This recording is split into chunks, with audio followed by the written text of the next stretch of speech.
Welcome, truth speakers, and thank you so much for tuning in. I'm Tom. This video is about the truth about matter and why it matters. Presentation may get a little technical, so stay with me. I have a powerful message to deliver. All matter has a dual nature. Matter is either a solid kind of thing called particle. It can be located with a GPS device. Or it is an intangible kind of thing that has no location. Scientists call it wave. Wave is anywhere and everywhere at the same time. Particle then is wave transformed into material form. The central question is what causes wave to transform to particle. I raised a question in connection with Jesus' resurrection. That is, particle wave, corpse in a tomb, empty tomb. I don't believe resurrection was a miracle. I think it was a display of matter duality on a human scale. And that changes everything. You experience matter duality when you use a flashlight. The flashlight is a photon generator. Photons are the units of light. With respect to duality, photons behave like atomic particles. The flashlight produces them at the rate of trillions per second. So, take a flashlight and use it to illuminate a spot on the wall. What do you see? You see photons at the tip of the flashlight and on the wall. We know photons are present because they have location. I can put my smartphone up next to them and measure their latitude, longitude, and altitude. They are particle. But in the space in between the flashlight tip and the wall, there is nothing. The photons are wave. Why, ask yourself, did the photons transform from wave to particle at the wall? The answer is they transform because that is what you intended for them to do. The wall is proxy for your intent to experience the photon in a material way. Why, then ask yourself, did the wave transform to particle where they did and not somewhere else? After all, as wave, they are everywhere and anywhere. Why, for example, didn't they show up on your neighbor's wall? The answer, the waves transformed to particle where they did because that is where you intended for the transformation to take place. The act of pointing the flashlight is merely your body carrying out your intent. Now what I'm doing here is have you recognize the power of human intent. In the rest of the video, I will further illustrate how intent does, in fact, influence matter behavior. I use the famous Thomas Young double slit experiment to make the point, using photons as proxy for matter. Thomas Young was a child prodigy. He could read at age 2.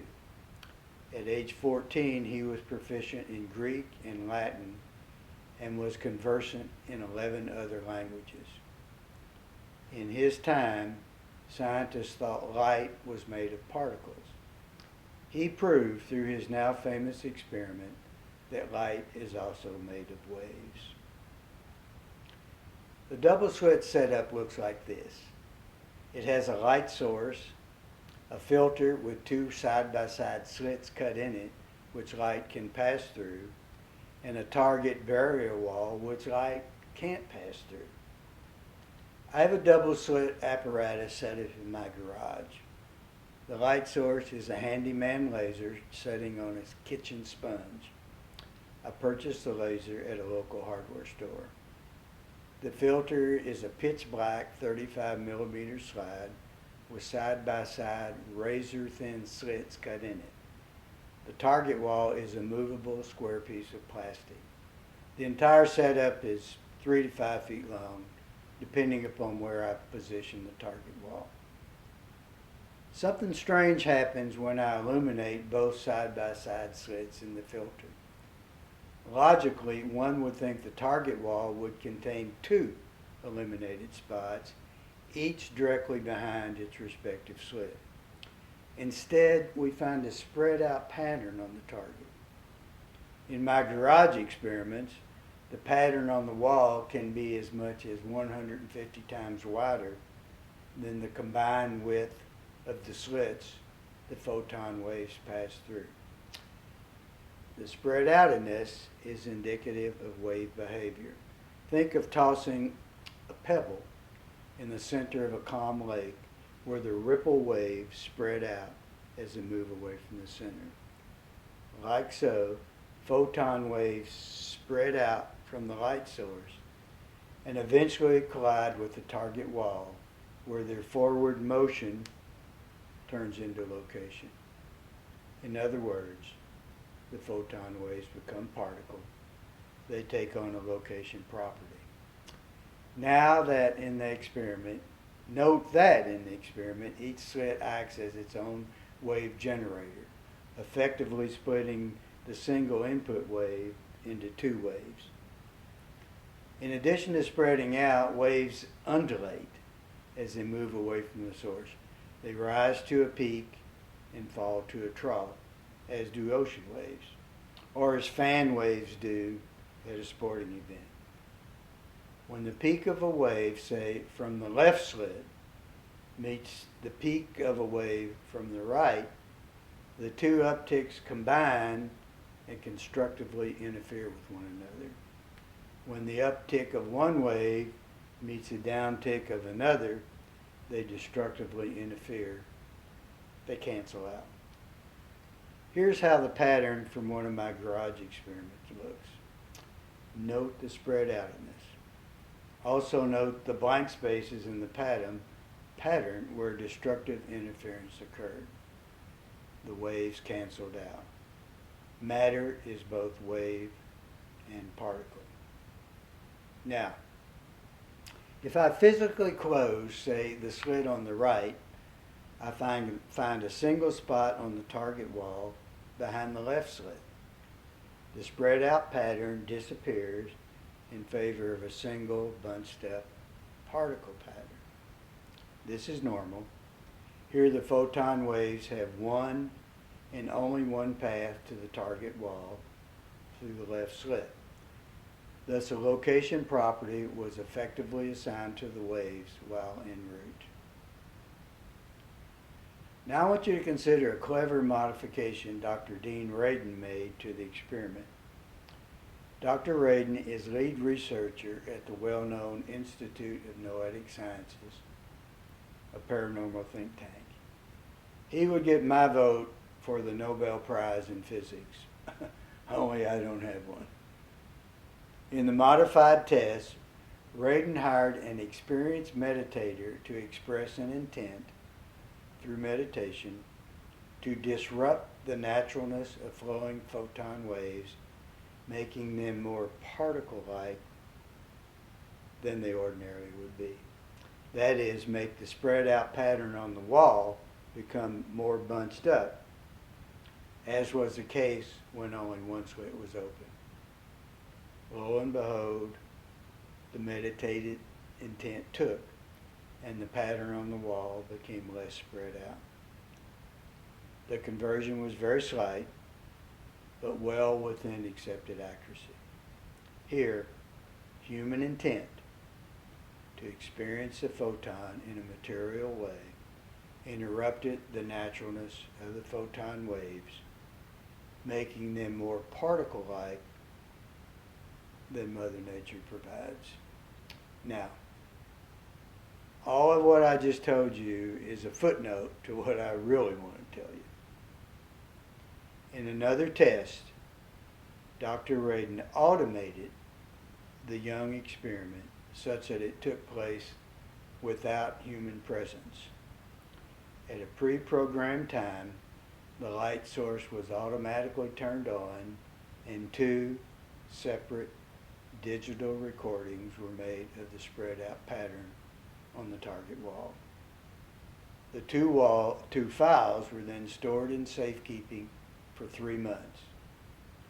When the content of one of the files was opened and displayed in the presence of a human being, it revealed the familiar spread out pattern.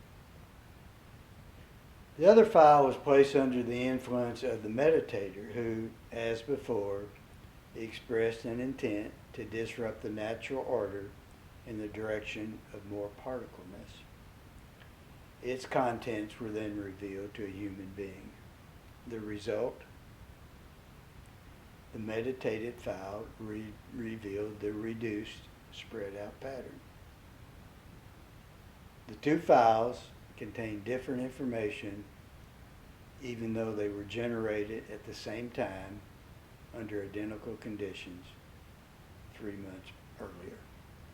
Nothing, and I place that word in quotes, existed in those two files until such time as they were viewed by a human. When viewed, they configured consistent with what a human intended for them to be. What does that all mean? It means the small things, the building blocks that large things are made of, cannot exist in material form unless they are observed by a human being. Observed here means looking with a set of eyeballs with intent. There's that word again, intent. With intent to experience them in a material form. Until such time as conscious intent is expressed, nothing exists. Absent consciousness, everything is indeterminate. All matter is derivative of consciousness. Interestingly enough, Max Planck, famously hailed as the father of quantum theory and Nobel Prize winner, said the very same thing. Jesus and the Buddha both taught matter duality. Jesus, in the Gospel of Thomas, acknowledges what a marvel it is when body, particle, transformed to spirit, wave, and how he marvels that this great truth is lost in the ignorance of the world.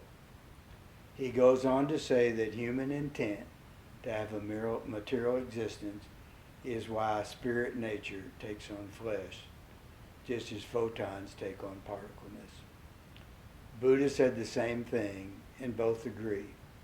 The way we humans express an intent to have a material existence is by observation of self. What does it all mean? It means reality is mind dependent. At the most fundamental level, everything is an illusion.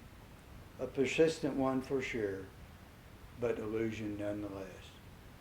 Your body is here by intent, and you are the one doing the intending through selfishness, the observation of self.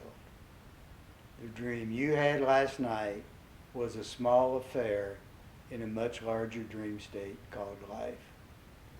When tough times come, as they always do, we think we are drowning a sea of problems, when all along the water we're standing in is only ankle deep.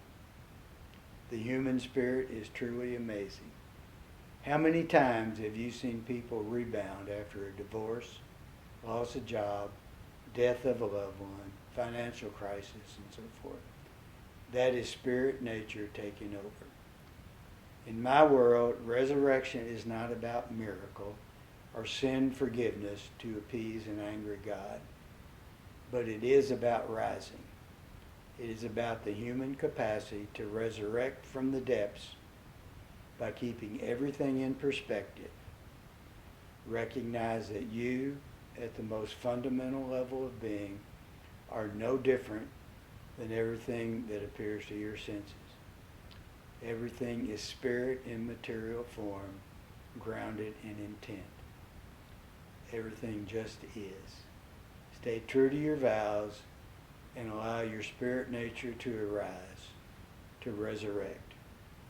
You have a built-in bodyguard. Jesus found his one Friday afternoon. Now you can find yours. Thank you so much for allowing me to share my thoughts. I hope you find them helpful. I have a book coming out soon, hopefully by the end of the year.